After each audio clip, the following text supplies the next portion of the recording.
11 বছর বয়সী অনাথ ছেলেটিকে অপমান করে গ্রাম থেকে বের করে দিল তার নিজের কাকা কাকিমা। তার ঠিক 15 বছর পর সেই ছেলেটি কোটিপতি হয়ে ফিরে এলো সেই গ্রামে। যখন তার সেই কাকা কাকিমা তাকে দামি গাড়ি থেকে নামতে দেখলো, তখন তাদের পায়ের তলা থেকে মাটি সরে গেল। তারা স্বপ্নে ভাবতেও পারেনি গ্রাম থেকে অপমান করে বের করে দেওয়া সেই ছেলেটি এত টাকার মালিক হয়ে সেই গ্রামেই ফিরে আসবে। তো বন্ধুরা, কিভাবে সেই অনাথ ছেলেটি শূন্য থেকে কোটিপতি হয়ে গ্রামে ফিরে আসলো তা জানতে হলে গল্পটিকে শেষ পর্যন্ত দেখতে হবে। আজকের এই গল্পটি অনেক সুন্দর এবং শিক্ষণীয়, তাই আপনাদের কাছে গল্পটিকে শেষ অবধি দেখার জন্য অনুরোধ রইল। বন্ধুরা, আপনাদের কাছে আমার আর একটি অনুরোধ, দয়া করে আমার এই চ্যানেলটিকে সাবস্ক্রাইব করে এগিয়ে নিয়ে যেতে সাহায্য করবেন। আর হ্যাঁ, গল্পটি যদি আপনাদের ভালো লাগে তাহলে অবশ্যই নিচে আপনাদের একটি মন্তব্য কমেন্ট করে জানাতে ভুলবেন না। চলুন শুরু করা যাক আজকের গল্প। এক গ্রামে গোপাল নামে এক ছেলে বাস করত। গোপালের বাবা মা ছিল দুজনেই দিনমজুর। তারা সারা দিন পরিশ্রম করে যে টাকা উপার্জন করে আনতো, সেই টাকা দিয়ে গোপাল এবং তার বাবা মার কোনো রকমে দিন চলে যেত। গোপাল পড়াশোনায় ছিল অত্যন্ত মেধাবী, সেই কারণে তার বাবা মা কষ্ট করে হলেও গোপালকে স্কুলে ভর্তি করিয়ে দিয়েছিলেন। গোপাল যখন ক্লাস 6-এ পড়ে, তখন একটা দুর্ঘটনায় তার মা এবং বাবা দুজনেই একসঙ্গে মারা যায়। বাবা মা মারা যাওয়ার পরেই গোপালকে অভাবের কারণে স্কুলটা ছেড়ে দিতে হয়। তার জীবনে নেমে আসে দুঃখ কষ্টে ভরা আঁধার। গোপালের বাবা মা মারা যাওয়ার পর কিছুদিন গোপালকে তার কাকা কাকিমা দেখে রাখলেও যত দিন যেতে লাগলো তাদের যেন চক্ষুশূল হয়ে উঠতে লাগলো গোপাল। গোপালের কাকু কাকিমা গোপালকে উঠতে বসতে নানান কথা শোনাতে লাগলো। তাকে দিয়ে নানান কাজ করাতো এবং ঠিক মতন খাবারও দিত না। গোপালের যখন 10 বছর বয়স, তখন তাকে তার কাকা একটা মুদির দোকানে কাজে লাগিয়ে দিল। সেই মুদির দোকানের মালিক গোপালকে প্রত্যেক দিন 100 টাকা করে বেতন দিত এবং সেই 100 টাকা থেকে গোপাল দুবেলা দুমুঠো পেট পুড়ে খাবার খেত। এইভাবেই তার দিন ভালোই চলতে লাগলো। কিন্তু সে যখন তার গ্রামের তার বয়সী আর 5টা বাচ্চাকে স্কুলে যেতে দেখত, তখন তারও খুব স্কুলে যেতে ইচ্ছে হতো। গোপাল সেই সমস্ত বাচ্চাদের স্কুলে যাওয়া দাঁড়িয়ে দাঁড়িয়ে দেখত এবং ভাবত, তার বাবা মা যদি আজ বেঁচে থাকতো তাহলে হয়তো সেও এইভাবেই স্কুলে যেত এবং মন দিয়ে পড়াশোনা করে মানুষের মতন মানুষ হতো।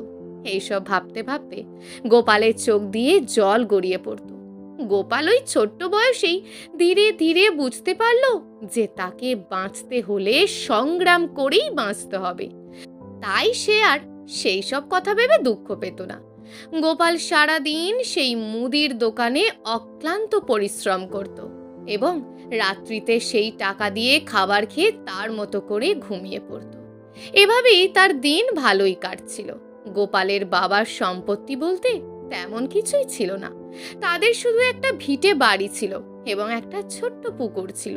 গোপালের বাবা মা মারা যাওয়ার কিছুদিন পরেই গোপালের কাকা কাকিমায়ের গোপালদের সেই বাড়িটির ওপর লোভ হলো। তারা ভাবলো, এই ছোট্ট ছেলেটাকে ভুলিয়ে ভালিয়ে যদি জায়গাটা নিয়ে নেওয়া যায় তাহলে তাদের বাড়ির জায়গাটা অনেকটা বড় করা যাবে। একদিন গোপালের কাকা গোপালকে বলল, আমি তোকে কিছু টাকা দেব, তুই তোদের বাড়িটা আমার নামে লিখে দে। কিন্তু গোপাল তার বাবার রেখে যাওয়া শেষ সম্বলটুকু কিছুতেই বিক্রি করতে চাইল না। সে স্পষ্টভাবে তার কাকাকে জানিয়ে দেয় যে আমার বাবার রেখে যাওয়া শেষ স্মৃতিটুকু আমি বিক্রি করব না। কিন্তু তার কাকাও ছিল নাছোড়বান্দা। সে নানা রকম ভাবে গোপালের ওপর চাপ সৃষ্টি করতে লাগলো। যখন সে বুঝতে পারল গোপাল কোনোভাবেই সেই বাড়িটি বিক্রি করতে রাজি নয়, তখন সে একটা মতলব আঁটলো। গোপাল যখন সেই মুদির দোকানে কাজ করছিল, তার কাকা তখন চুপি চুপি সেই দোকানে গিয়ে ক্যাশ কাউন্টার থেকে কিছু টাকা সরিয়ে নিল এবং সেই টাকা চুরির দায়ভার গোপালের ওপর চাপিয়ে দিল। দোকানের মালিক যখন টাকার হিসেব পেল না, তখন সে গোপালকেই চোর মনে করলো এবং তাকে ঘাড় ধাক্কা দিয়ে দোকান থেকে বের করে দিল। তাকে শাস্তি স্বরূপ বলা হলো যে তাকে এই গ্রাম ছেড়ে চলে যেতে হবে, না হলে তাকে পুলিশে দেওয়া হবে। গোপাল অনেকবার বলল, চেষ্টা করলো যে সে টাকা চুরি করেনি, কিন্তু তার কথা কেউ শুনল না। যেহেতু তার নিজের কাকাই তার হয়ে কথা বলছে না, তখন গ্রামের অন্য ব্যক্তি তার হয়ে কথা বলতে যাবেই বা কেন? কোনো উপায় না পেয়ে গোপাল মনের দুঃখে গ্রাম ছেড়ে শহরের উদ্দেশ্যে রওনা দিল। বাসে বা ট্রেনে যাওয়ার মতন তার কাছে পয়সা ছিল না, তাই সে পায়ে হেঁটে শহরের উদ্দেশ্যে যেতে লাগলো। গোপাল রাস্তায় যেতে যেতে দেখতে পেল রাস্তার ধারে একটা কন্ট্রাকশনের কাজ চলছে। সে সেখানে গেল এবং সেখানকার ম্যানেজারকে বলল, স্যার, আমাকে একটা কাজ দিতে পারবেন? আমার কাজের খুব দরকার। সেখানকার ম্যানেজার দেখল সেই বাচ্চাটা কাজ করার উপযুক্ত নয়, সে অত্যন্ত ছোট, তাই সে তাকে কাজ দিতে পারবে না বলল এবং তাকে সেখান থেকে চলে যেতে বলল। কিন্তু গোপাল সেই ম্যানেজারের পায়ে পড়ে গেল এবং বলল, স্যার, আমার যাওয়ার কোনো জায়গা নেই। আমি একজন অনাথ ছেলে। আমার বাড়ি থেকে আমার কাকা কাকিমা আমাকে বের করে দিয়েছে। আমাকে যদি একটা কাজ না দেন, তাহলে আমি না খেতে পেয়ে মরে যাব। সেই ম্যানেজারের তখন গোপালের ওপর খুব মায়া হলো এবং তাকে সেই কনস্ট্রাকশনের দেখাশোনার কাজে রেখে দিল। তাকে বলল, তুমি প্রত্যেক দিন সকালে কতগুলো শ্রমিক কাজে আসছে সেগুলোর হিসেব রাখবে এবং আমাকে সন্ধ্যাবেলায় জানাবে। তার বেতন হিসাবে প্রত্যেক দিন তোমাকে 200 টাকা করে ঠিক করা হলো। গোপাল খুব খুশি হলো এবং সে সেই ম্যানেজারকে ধন্যবাদ জানিয়ে কাজে লেগে গেল। গোপাল মন দিয়ে তার কাজ করতে লাগলো এবং প্রত্যেক দিন তার ম্যানেজারকে সমস্ত কিছু রিপোর্ট দিত। এতে করে ম্যানেজারও অনেক খুশি হলো এবং তার কাজটাও অনেকটা কমে গেল। ম্যানেজার খুশি হয়ে গোপালকে আরো 100 টাকা করে মাইনে বাড়িয়ে দিল। ধীরে ধীরে গোপাল বড় হতে লাগলো এবং সে সেই কনস্ট্রাকশনের সমস্ত কাজ ভালোভাবে বুঝতে শুরু করলো। গোপাল প্রত্যেকটা শ্রমিককেই খুব সম্মান করত এবং সেই শ্রমিকগুলো তাকে অনেক ভালোবাসতো। এইভাবে আরো 5-7 বছর কেটে গেল। গোপালকে এখন সেই কোম্পানির অ্যাসিস্ট্যান্ট ম্যানেজারও করা হয়েছে। একদিন একটা বিল্ডিংয়ে বিরাট বড় সমস্যা দেখা দেয়। সেই সমস্যার সমাধান করার জন্য শহর থেকে বড় বড় ইঞ্জিনিয়াররা উপস্থিত হন, কিন্তু তারা কোনোভাবেই সেই সমস্যার সমাধান খুঁজে বের করতে পারছিলেন না। গোপাল যখন সেই সমস্যার কথা শুনল, গোপাল সেই জায়গায় উপস্থিত হলো এবং সে মাত্র কয়েক মিনিটের মধ্যেই সেই সমস্যার সমাধান বলে দিল এবং সেখানে থাকা প্রত্যেকটি বড় বড় ইঞ্জিনিয়ার গোপালের মুখে এমন সুন্দর সমাধান শুনে তারা অবাক হয়ে গেল। তারা বলল যে আমরা শহরের সবথেকে বড় বড় ইঞ্জিনিয়ার হয়েও যে সমস্যার সমাধান বের করতে পারলাম না, এই ছেলেটি কে যে এক নিমেষেই এত বড় সমস্যার সমাধান করে দিল? গোপালের এমন বুদ্ধি দেখে সেই কনস্ট্রাকশনের মালিকও খুব খুশি হলো এবং সে খুশি হয়ে গোপালকে বলল, বাবা, আজ তুমি আমাকে বাঁচিয়ে নিলে, না হলে আমার এই কনস্ট্রাকশনটা এখানেই বন্ধ হয়ে যেত, আর তোমার জন্য আমি কনস্ট্রাকশনটা আবারও নতুন করে শুরু করতে পারবো। তখন সেই কনস্ট্রাকশনের মালিক খুশি হয়ে গোপালকে একটা নতুন কনস্ট্রাকশনের দায়িত্ব দিল। গোপাল সেই কনস্ট্রাকশনের দায়িত্ব খুব ভালোভাবে পালন করতে লাগলো এবং মাত্র কয়েক মাসের মধ্যেই সেই কনস্ট্রাকশনের কাজ খুব সুন্দরভাবে সম্পূর্ণ করে ফেলল। কনস্ট্রাকশনের মালিক গোপালের এমন কাজ দেখে খুব খুশি হলেন এবং তাকে বলল, বাবা, দেখবে তুমি একদিন অনেক বড় মানুষ হবে। যে ছেলে নিষ্ঠার সাথে কাজ করে এবং অন্যদের সম্মান করে, ঈশ্বর তাদেরকে সব সময় আশীর্বাদ করে। ধীরে ধীরে গোপালের কাছে আরো অনেক কনস্ট্রাকশনের কাজ আসতে লাগলো এবং গোপাল সেই কাজগুলোকে খুব নিপুণতার সঙ্গে শেষ করতে লাগলো। ধীরে ধীরে গোপালের নাম ডাক গোটা শহরে ছড়িয়ে পড়ল। গোপাল তার বাবার নামের একটা কনস্ট্রাকশনের কোম্পানি শুরু করলো। গোপালের এত নাম ডাকের জন্য খুব সহজেই তার কাছে নানার কাজের অর্ডার আসতে লাগলো। ধীরে ধীরে গোপাল বড় বিজনেসম্যানে পরিণত হতে লাগলো। ঈশ্বরের আশীর্বাদে সে মাত্র 5 বছরের মধ্যেই সেরকম কোম্পানি আরও 4টে করে ফেলল এবং এখন সে দেশ বিদেশে 2 জায়গাতেই তার কনস্ট্রাকশনের কাজ শুরু করে দিল। শূন্য হাতে বেরিয়ে আসা গোপাল এখন কয়েকশো কোটি টাকার মালিক। শহরে তার নিজস্ব বাড়ি আছে, নিজস্ব গাড়ি আছে। আজ তার কোনো কিচ্ছুর অভাব নেই। ঈশ্বরের আশীর্বাদে সে আজ সব কিছু পেয়ে গেছে। তার বাবা মায়ের কথা খুব মনে পড়তো। তার বাবা মা সারাদিন কত পরিশ্রম করে তার মুখে দুবেলা দুমুঠো ভাত তুলে দিত। কিন্তু আজ গোপালের কাছে সমস্ত কিছুই আছে। সে চাইলেই যে কোনো মুহূর্তে বড় বড় রেস্টুরেন্টে তার বাবা মাকে কিনে দিতে পারত। কিন্তু আজ তার কাছে কিনে দেওয়ার মতন টাকা থাকলেও আজ তার কাছে তার বাবা মা নেই। সে মনে মনে খুব কষ্ট পেত। একদিন হঠাৎ করে গোপালের তার গ্রামের কথা মনে পড়ে গেল, যেখানে সে তার ছোটবেলা কাটিয়েছে। তার মা বাবার সাথে কত খুনসুটি আনন্দ করেছে। সেসব কথা ভাবতে ভাবতে অজান্তেই গোপালের চোখ দিয়ে জল গড়িয়ে পড়ল। তার তখন খুব ইচ্ছা জাগলো তার বাবার সেই পুরনো বাড়িটিকে একবার দেখার। তার পরের দিন সকালে গোপাল তার নিজস্ব গাড়ি নিয়ে বেরিয়ে পড়ল তার সেই গ্রামের উদ্দেশ্যে। সে গ্রামে ঢুকতেই দেখতে পেল সেই ছোটবেলায় তার গ্রামটিকে যেমন দেখে এসেছিল এখন সেটি আর সেরকম নেই। অনেক পরিবর্তন হয়েছে। সেখানে বড় বড় বাড়ি তৈরি হয়েছে, রাস্তাঘাট খুব সুন্দর হয়েছে। গোপাল মনে মনে খুব খুশি হলো তার সেই সুন্দর গ্রামটিকে দেখে। একটু পরেই পৌঁছে গেল তার সেই চিরচেনা নিজের বাড়িতে। গোপাল তার দামি গাড়ির কাঁচ খুলে দেখতে পেল তার বাবার রেখে যাওয়া শেষ স্মৃতিটুকু। সেই বাড়িটি এখন আর আগের মতো নেই। বাড়িটি এখন ধ্বংসপ্রায় হয়ে গেছে।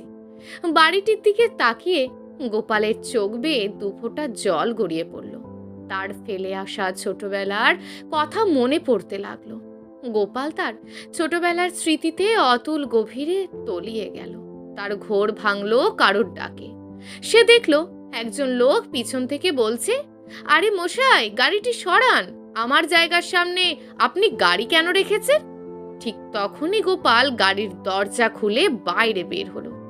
গোপালকে দেখে সেই লোকটি অবাক হয়ে গেল। সেই লোকটি আর কেউ নয়, গোপালের সেই কাকা, যে তাকে মিথ্যে অপবাদ দিয়ে একদিন এই গ্রাম থেকে বিতাড়িত করেছিল। গোপালও এক নিমেষেই তার কাকাকে চিনতে পেরে গেল। গোপালের কাকা গোপালকে এত বড় দামি গাড়ি থেকে নামতে দেখে সে আশ্চর্যের চরম সীমায় পৌঁছে গেল। সে কখনো স্বপ্নেও ভাবতে পারেনি গোপালকে এই অবস্থায় দেখবে। গোপালের কাকা তখন মুখে মিষ্টতা নিয়ে এসে গোপালের উদ্দেশ্যে বললেন, আরে গোপাল, তুই এখানে? আর এত দামি গাড়ি কার? তুই কি এখন কারোর গাড়ি চালাস? গোপাল তার কাকার কথা শুনে কোনো উত্তর দিল না এবং সে গাড়িতে বসেই শহরের উদ্দেশ্যে রওনা হলো।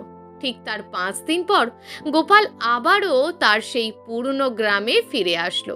আস্তে আস্তে দেখতে পেল সে যে স্কুলে পড়াশোনা করত সেই স্কুলটির বেহাল দশা। তখন সে ঠিক করলো যে সে সেখানে একটি স্কুল বানাবে এবং সেই স্কুলে প্রত্যেকটি গরিব ঘরের ছেলেমেয়েরা পড়াশোনা করার সুযোগ পাবে। তাদেরকে অনেক টাকা খরচা করে বড় স্কুলে পড়তে যেতে হবে না। গোপাল খুব দ্রুততার সঙ্গে কাজ করতে শুরু করে দিল এবং মাত্র কয়েক মাসের মধ্যেই একটি বড় স্কুল নির্মাণ করে ফেলল। সেই স্কুলের নাম রাখলো তার বাবার নামে। সেই গ্রামের প্রত্যেকটি লোকই গোপালের এমন কাজ দেখে খুব খুশি হলো। তারা সকলেই গোপালকে অনেক সম্মানের সাথে বরণ করে নিল। গোপাল মনে মনে ভাবল, যে মানুষজন তাকে একদিন এই গ্রাম থেকে চলে যেতে বাধ্য করেছিল, আজ তার কাজে খুশি হয়ে তারাই তাকে ফুল দিয়ে বরণ করে নিচ্ছে। ততদিনে গোপালের কাকা কাকিমা জেনে গেছে যে গোপাল এখন এই শহরের নাম করা বিজনেসম্যান। তার কাছে আজ কোনো কিছুরই অভাব নেই। একদিন হঠাৎ করে গোপালের কাকা অসুস্থ হয়ে পড়ল। তাকে হসপিটালে ভর্তি করা হলে হসপিটাল থেকে জানানো হয় তার একটা কিডনি নষ্ট হয়ে গেছে। তাকে বাঁচাতে হলে কয়েক লক্ষ টাকার প্রয়োজন। গোপালের কাকিমা সেই টাকা কোথা থেকে জোগাড় করবে কিছুতেই ভেবে উঠতে পারছিল না, কারণ তাদের কাছে দেওয়ার মতন এত টাকা ছিল না। কোনো উপায় না পেয়ে গোপালের কাকিমা গোপালের কাছে উপস্থিত হলো এবং বলল, গোপাল, তোর কাকার অনেক বড় অসুখ হয়েছে, বাবা, তুই আমায় কিছু টাকা দে না রে, না হলে তোর কাকাকে আমি আর বাঁচাতে পারবো না রে। কাকিমার চোখে জল দেখে গোপালের মনটা গলে গেল। সে তার কাকিমাকে আশ্বস্ত করে বলল, কাকিমা, তুমি চিন্তা করো না, আমি কাকাকে শহরের নামকরা হসপিটালে ভর্তি করাবো এবং আমি যেভাবেই হোক না কেন কাকাকে সুস্থ করে তোমার সামনে নিয়ে আসবো। তুমি একদম চিন্তা করবে না। গোপালের কাকার চিকিৎসায় সমস্ত খরচা গোপাল নিজেই বহন করলো এবং 1-1.5 মাসের মধ্যেই তার কাকা সম্পূর্ণরূপে সুস্থ হয়ে গ্রামে ফিরে আসলো। গোপালের কাকা যখন জানতে পারলো তার চিকিৎসার সমস্ত খরচা গোপাল বহন করেছে, তখন সে নিজের কাছেই নিজেই খুব লজ্জিত হয়ে গেল।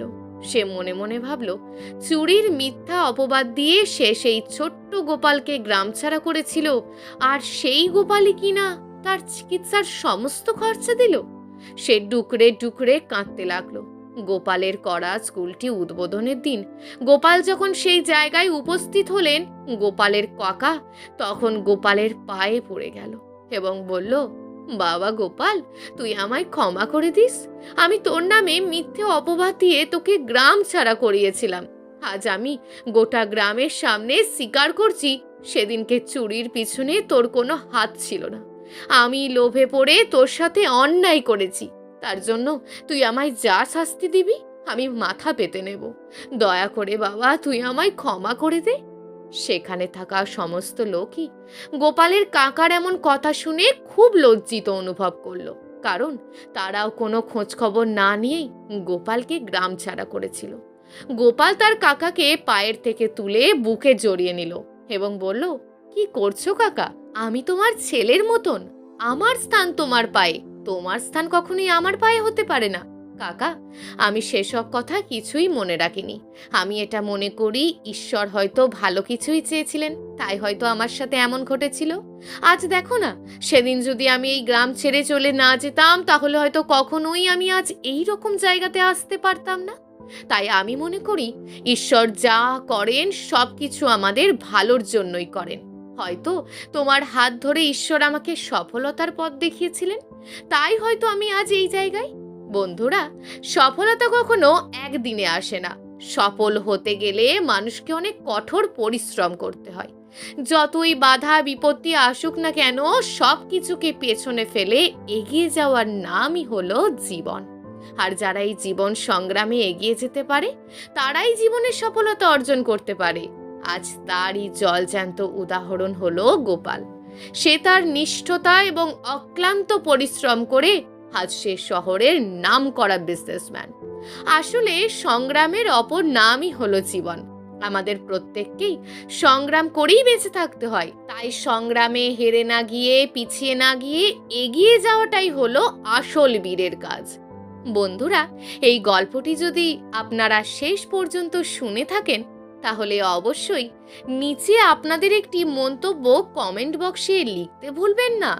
আশা করব এই গল্পটি থেকে আপনারা কিছু শিক্ষা অর্জন করতে পেরেছেন। বন্ধুরা, যদি এই ধরনের নিজের কিছু লেখা গল্প আমাদের দিতে চান তাহলে অবশ্যই আমাদের সাথে যোগাযোগ করুন। আর হ্যাঁ, চ্যানেলটিকে সাবস্ক্রাইব করতে কিন্তু ভুলবেন না। দেখা হবে পরবর্তী ভিডিওতে। ততক্ষণ নিজের এবং নিজের পরিবারের খেয়াল রাখুন।